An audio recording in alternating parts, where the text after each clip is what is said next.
അങ്ങനെയായില്ലേ? ഇപ്പോൾ താങ്കൾ വെറുതെ അഭിനന്ദിച്ചുവല്ലോ പൃഥ്വിരാജിനെ. അങ്ങനെയല്ല. നമുക്ക് സത്യസന്ധമായി എന്താണ് കാര്യങ്ങൾ, അതായത് ഇതിനെക്കുറിച്ച് ചില മാധ്യമങ്ങൾ സൂചിക്കുകയും ചെയ്തിട്ടുണ്ടായിരുന്നു. പലപ്പോഴും ഇത് വെളിയിൽ വന്നതുമാണ്. അതായത് ഇതിനെതിരെ ഒരു ബാക്ക്ലാഷ് വന്നു. അപ്പൊ RSSന്റെയും BJPയുടെയും ഭാഗത്തു നിന്ന് ശക്തമായ, അവർക്ക് വേദനിക്കുന്ന ഒരുപാട് കാര്യങ്ങളുണ്ട്, ഇല്ലെന്ന് പറഞ്ഞിട്ട് കാര്യമില്ല. ഇത് പറഞ്ഞപ്പോ ശ്രീ ഗോകുലം ഗോപാലും മോഹൻലാലും അടക്കം അക്കോമഡേറ്റ് ചെയ്യാവുന്ന തീരുമാനമെടുത്തു.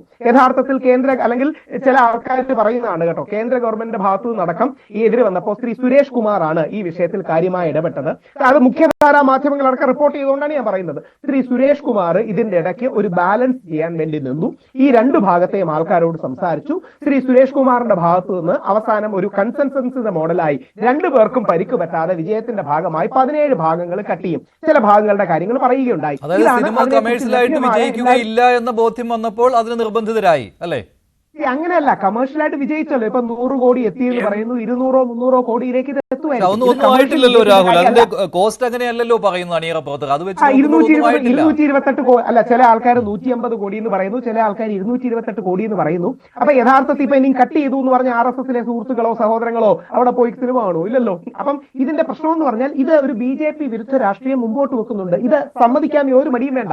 കേരള സ്റ്റോറി BJP അനുകൂല രാഷ്ട്രീയം മുമ്പോട്ട് വെക്കുന്നത് പോലെ ഒരു ഹിന്ദുത്വ വിരുദ്ധ ഒരു കാര്യം കൂടെ, ഹിന്ദു വിരുദ്ധമല്ല.